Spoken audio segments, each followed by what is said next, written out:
All right, guys, welcome aboard for the weekly Mac Forum video chat, October 18th, 2015. I hope you enjoy this evening's festivities. We have the usual assortment of Mac OS 10 forum information from Mac Forums, our usual roundup. We've got a few tips and tricks for you, and also on the agenda for tonight, it's just a general roundup of a couple of Apple-related tidbits of information. Just briefly mention the new equipment that was announced. Haven't really had a chance to look at the specs in great detail yet on that, but we'll be taking a little bit of a look at those. So let's dive right into all the information. First of all, we currently have over 281,000 members.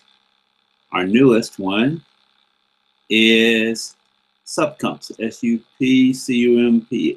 Hope I didn't mispronounce that. I want to welcome them and welcome all our new members. As usual, remember, I want to remind you that if you've been lurking and searching the forum for information, you can do that. That's fine.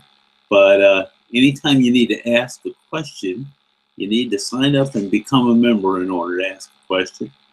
Membership is free unless you decide to go the premium membership route. All that information is on our website. If you post a message to our Contact Us thread in hopes of getting an answer without becoming a member, that doesn't work. That particular thread is only seen by the relatively small number of forum moderators and administrators, and because of that, it's only seen by a handful of our members, and we don't generally answer support type requests through that. That thread is for forum related things, such as people having a problem registering or that kind of information. Having said that, let's move on to some of the things that you could find in the forum. There is a really good summary, if you will, of using boot camps to install Windows 10 under El Capitan. Okay? One of our members, his name is MarkZ716, posted a summary of his experiences with installing Windows 7 under El Capitan and Boot Camp, and some do's and don'ts. In other words, this is your opportunity to learn from his mistakes, or as I call them, learning opportunities. There were a few little side steps there. It's actually a very good and very concise summary of one of the processes that you can use, and hopefully that will be helpful to you. I'll link to that thread in show notes. By the way, speaking of show notes, I want to apologize there. We didn't get I didn't get last week's show notes posted, so later this evening or early tomorrow morning, I'll have the notes for both last week and this week. But back to that thread on installing Windows 10. I haven't put it on yet. I've been waiting. I'm going to wait kind of for it to stabilize a little bit, and it's going to take me some time because the Windows installers are smart enough to know that my Mac originally shipped with a DVD drive, and I've since removed that drive, and now that poses an interesting problem when you're trying to install Windows and work from a bootable USB drive. But I've seen some fixes for it. I haven't experimented with it yet because, to be honest with you, on the rare occasions that I need Windows, Windows 7 in a virtual machine is getting the job done. But I suppose that eventually, at some point, I will update to 10. Probably as more and more of my Windows using buddies update their systems to 10, and I get the obligatory, my machine just got malware, what do I do kind of call, which I've gotten several times over the last year or so. Not so much with Windows 10, but with Windows 7. Fortunately, nobody's bringing me Windows XP machines anymore. I barely remember the stuff that I used to know about Windows XP. Speaking of older machines, we're still getting posts in the forum about, for example, reinstalling the software on LC2s and machines of that vintage. So even if you've got a vintage machine, you might find an answer in the forum. As we get farther and farther away from those vintage machines, it's harder and harder to find users that remember some of that troubleshooting stuff. But give it a shot. You might find it very interesting. As usual, we have several threads going about upgrading to El Capitan. Some users are reporting that they are having issues with El Capitan and Mail.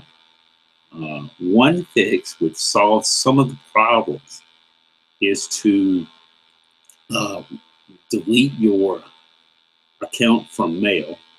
I would make sure I had a backup of those Mail folders before I did it. Delete your account from Mail and then re-add it to the Mac Mail program, so that and that fixes some problems. Also, right now, some of the users seem to be, it seems that the problem may be related to there being POP3 accounts. IMAP accounts seem to be having less trouble. I didn't have a problem during the beta with Mail, other than a brief period of time where my junk mail filtering was not working properly. It was literally, it seemed like virtually nothing was getting filtered, or everything was getting filtered no matter how I set it. That only lasted through one iteration. In the next beta fix, the problem was fixed. And I'm currently on the official release right now, just to give myself a period of time with that in case we get questions.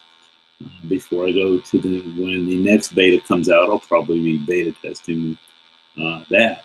But keep in mind as you go through these things, if you're looking to update to Yosemite and you haven't already done so, you're not going to find it in the App Store. As each incarnation of OS X is released, the previous one is removed from the App Store listing, unless you have already downloaded / purchased that release. So, for example, for me, Yosemite is still in the App Store because I had previously downloaded. If you haven't done so, it's not going to be there now, and you're going to be left with downloading El Capitan. All right. Overall, I'm not having a lot of issues with El Capitan. There are some things that still, I think, some software that's still getting the kinks worked out. I know that the new software or software that specifically addresses El Capitan is still being released. So if you've got a favorite program that you want to know if it worked with El Capitan, check out roaringapps.com. They have a pretty good database of what's current with El Capitan and what isn't. Let's move on to some other things. First of all, I want to point out something to you that you may or may not have done before. I like this feature, and hopefully I can describe it in a way that will make sense to you.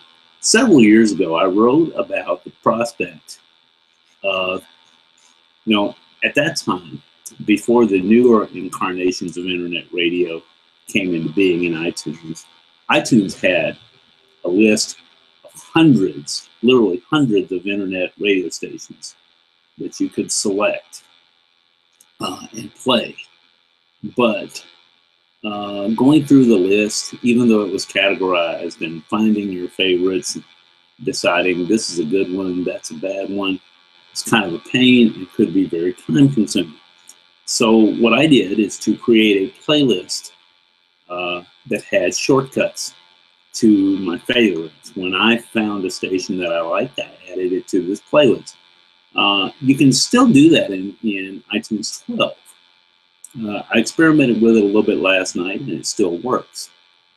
First of all, go into iTunes, if you want to do this, and create a playlist. Just a regular playlist. I don't recommend using a smart playlist, because if you're not careful, it's going to add every station you try to play, whether it's your favorite or not.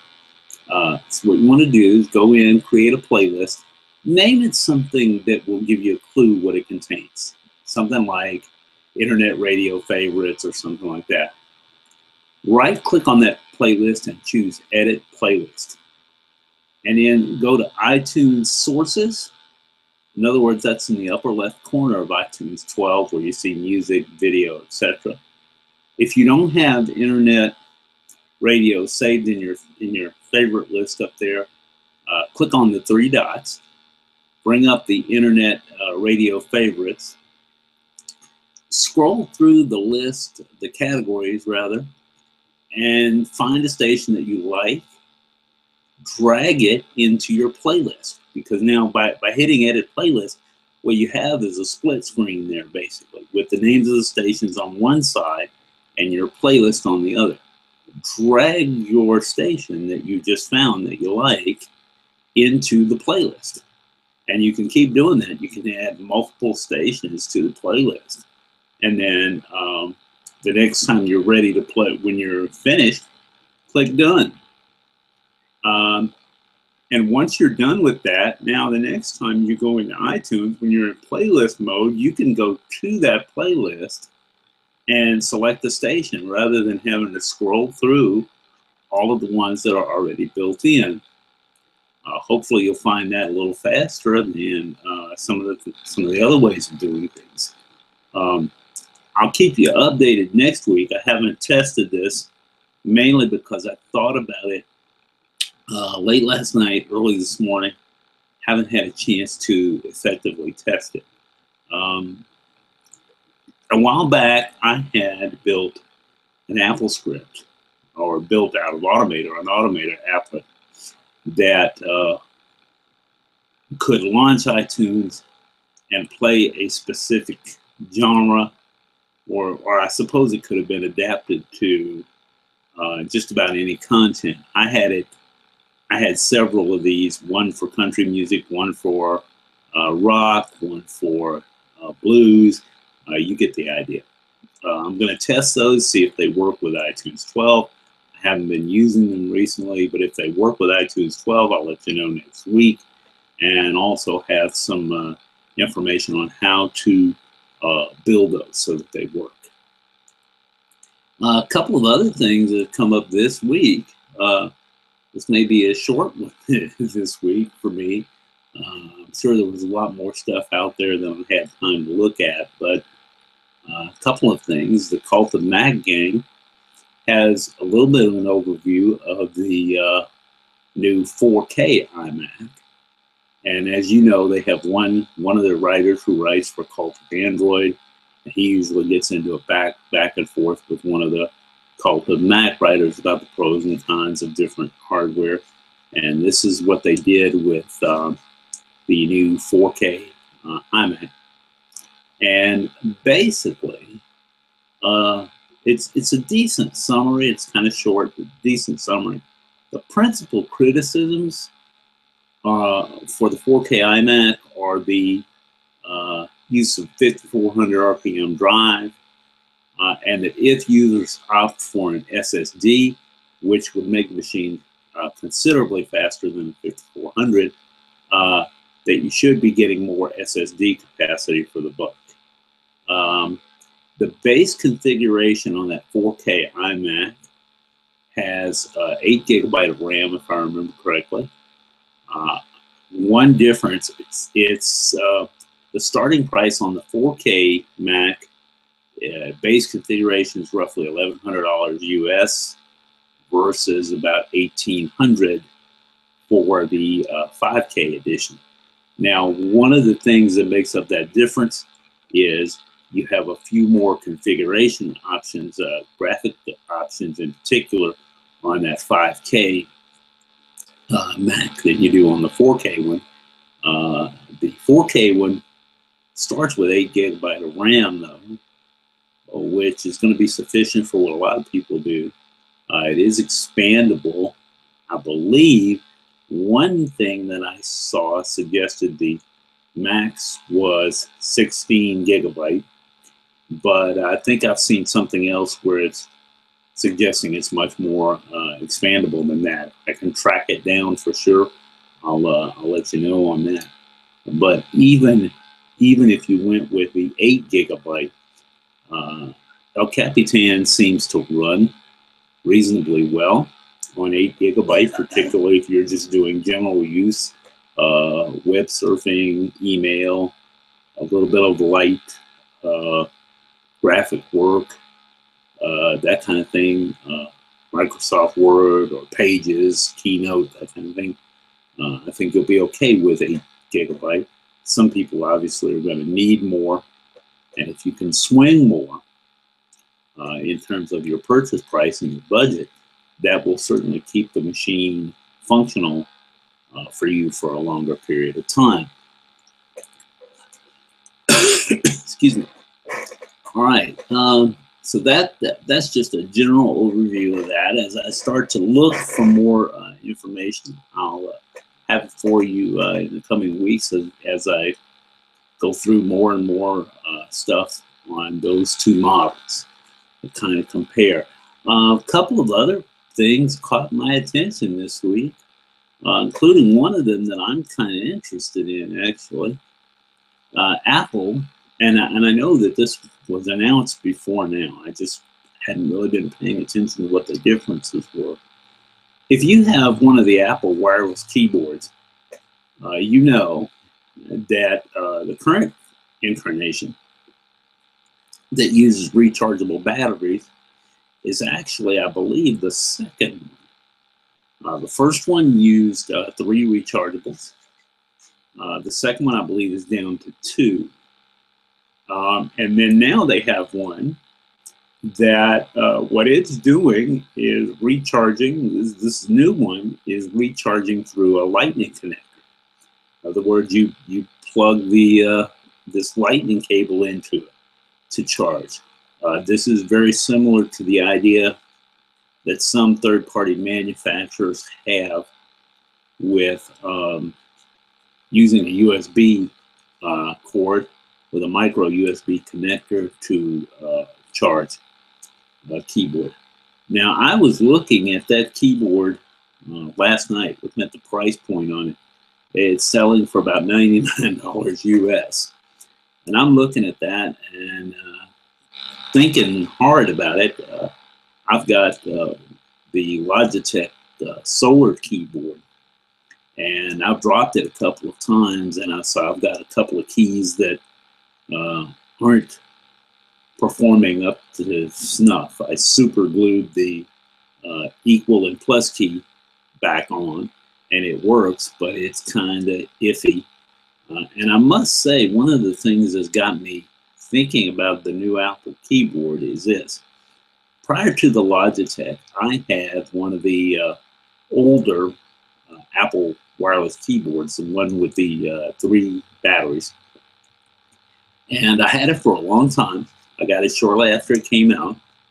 Had it for a long time. Dropped it several times. And when I say dropped, I mean literally dropped from the height of roughly the desk onto a floor, sometimes carpet, sometimes tile, numerous times, and it survived for several years, up to about 1.5 years, 2 years ago, when it just sort of died all of a sudden. I'm not complaining. It probably would have held up even longer had I not dropped it so many times. I'm finding, though, that some of the other keyboards I've used have not been as durable. Not that there's something wrong with them. They obviously didn't intend for you to drop it off of off of your lap or off of the desk numerous times. But I'm seriously thinking about replacing my Logitech keyboard with the Apple one. Partly because, I mean, I like the rechargeability, which I don't have. I don't need that big an issue with my Solar keyboard because it recharges from light. That's not an issue. But just for the durability, if the reviews of the new one, new Apple keyboard, are turning out to show that it's as durable as the other one, I'm going to seriously be looking at this. And my buddy Kirk McLaren has some initial thoughts about the keyboard and the Magic Trackpad 2. And I don't remember if he looked at the Magic Mouse 2. I'm certainly going to be keeping an eye on those. Retail on the Magic Trackpad 2 is about $129 US. I'm not sure I'll spring for that because, to be honest with you, right now my Magic Trackpad does what I need it to do. And I don't know, even though the new one has Force Touch, I'm not sure how much I would use that feature right now. If I ever update to newer equipment, maybe. But for now, it's the keyboard that's most interesting too. I have another iTunes tip here, another kind of out of order. I messed up the show notes when I put things in order. I mentioned once before that the power search function has kind of been demoted a little bit. That's Kurt's word for it in iTunes 12 if you are using the Apple Music feature. But if you're not, and you still have that power search function, and what I mean by demoted is that right now the power search function defaults to Apple Music if you're using that feature. But if you're not, you still get the old version, which basically did a power search of the iTunes Music Store. And here's something that I did not know. And this, Kurt has this up on his site, and it's based on a user tip that he got.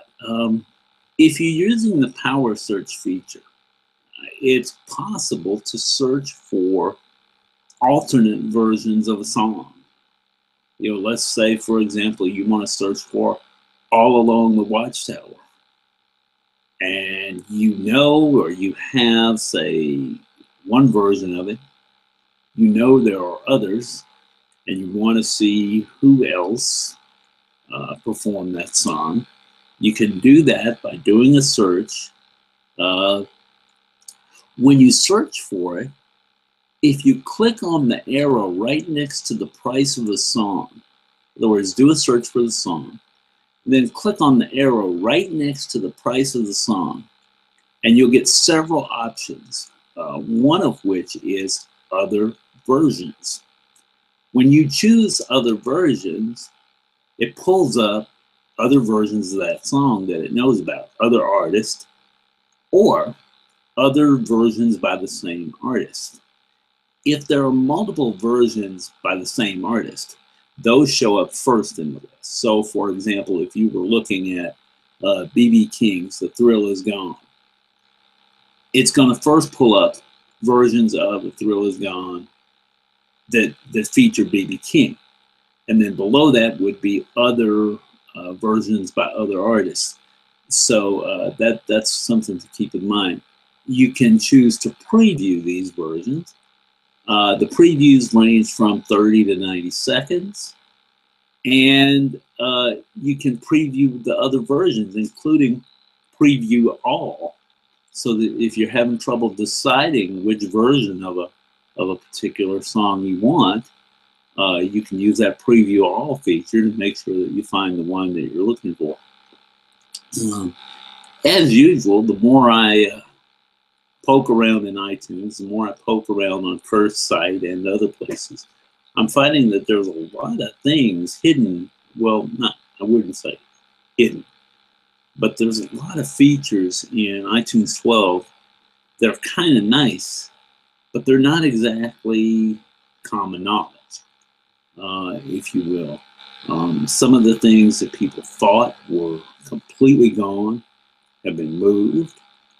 There are some things that have been removed, but as a general rule, it's turning out to be a pretty good version for me. It does slow down a little bit from time to time on my system. Not very often. It generally slows down a little bit when I'm doing a search and I've got some other really intensive process going on in the background. So that is something to keep in mind. I do believe, now keep in mind when I say it's slowing down a little bit for me, keep in mind I'm running Yosemite on a 2008 MacBook Pro with 8 GB RAM. So that's not Speedy Gonzales by modern standards by any stretch. Gets the job done, saves me having to purchase a new piece of gear. Eventually I'll have to. And by the way, if you see in the forum that I stay out of the threads on the new equipment, that's because of one thing. Up until a couple of years ago, no, maybe more than that now, maybe about 10 years ago, I kept pretty close track of all the specs of whatever Apple gear came out. When the LC2 came out and we were buying our first Mac, I knew the base specs of every Mac that you could get. Okay? In other words, I knew how much memory it had. I knew what size drive it had. I knew what processor it had. Well, over time, as I added more and more models to the lineups, I stopped doing that. And so now, what I end up doing is when somebody asks me a question about which one of these is better, I want to buy this Mac model or this Mac model, which one is better? I tend to go look them up and compare the specs. When new machines come out, I give the specs a kind of a cursory glance because I just can't keep up with all of that information. Now, one of the things, there's an upside and a downside to that. The upside is you can kind of look at just trends. Okay, for example, most of the Apple machinery released in the last year or so does not have upgradable memory or hard drives. So if you, for those models, for most of the models that have been released, when you're buying the machine, you have to really think in terms of how much memory do I need, how much drive space, how much storage space do I need. That's something to keep in mind. With what I'm doing now, kind of. Now, the downside to that is, when I was doing things the other way, if my machine blew up on short notice, it wouldn't take me very long to figure out, okay, I've got this narrowed down to 3 because I know the general specs. Which one do I need? Which one's going to meet my needs?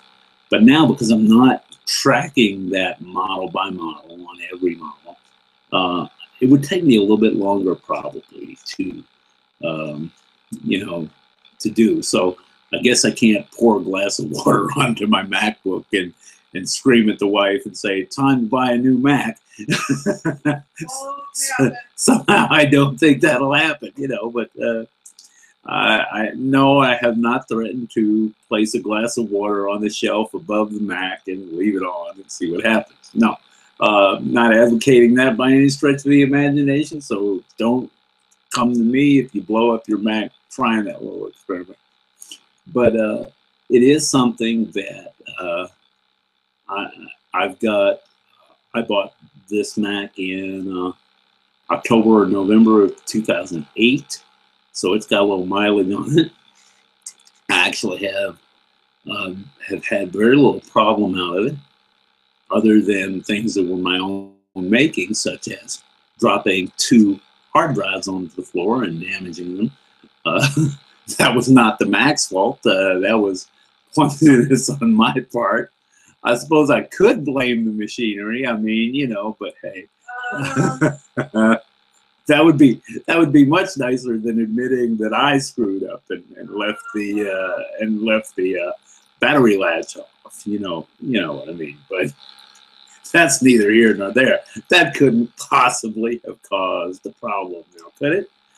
But as you can tell, when you do that, when you stay away from following blow by blow on the hardware, then it's going to take you a little while to decide exactly what you need.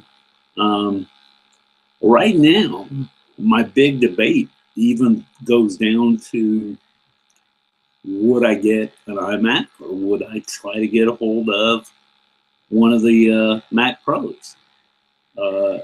There's a significant price difference there, so it would take some thought about that.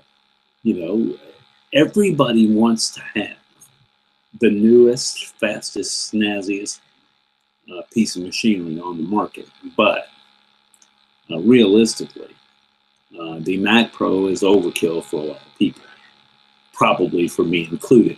The only thing that might steer me in that direction is I generally tend to get the meanest piece of machinery I can afford and then keep it for a long time. I don't think I've ever sold one of the Macs that I've owned, in part because by the time I get rid of them, they're dead. Okay? It's not a matter of, oh, gee, it's gotten slow, I want a new one. By the time I get rid of them, they're dead. Okay? It's you know, that's just me. I've always managed to, as they slow down, if I replaced them before they died, as they slow down, I've always found a use for them. A slower Mac, for example, assuming that the security is up to date, is perfectly okay for checking email, cranking out things in Microsoft Word or Pages, and some other things. You know, I've read numerous things online from people who use these older Macs for game machines for their kids. The kids are not playing these multiplayer online games. They're banging out other kids' games, or they're playing solitaire. They're doing something like that. Those games tend to run well on older machines. Sometimes people are keeping older machines around because they have a piece of software that does not run under the newer machine, or a piece of hardware that doesn't run under the newer machinery, and the cost of updating the hardware is cost prohibitive. So that's always something to keep in mind. So stay tuned as we take a more detailed look in the coming weeks at the new machinery, as I get to digest the specs a little bit and talk with other users and have some more thoughts on these machines. So far, though, I kind of like several of the things. They seem to have a wider color gamut, which I know people who are really interested in good color production are going to be interested in. So we'll keep an eye on that for you. We'll keep an eye on other tips and tricks. And that's going to just about do it for this week. I hope that you enjoyed the show. Just those short tips this week. We hope to have more coming for you next week. Give you a little more detail. We'll have a few more tips. Probably try to pack a lot more information in the next week's show. I hope that you enjoyed the tips you found this week. And in the coming week, you can find me as Sly Dude on the forum. And if you don't catch me there, I'll see you next Sunday night on the Mac Forum Sunday video chat. Enjoy the week, folks.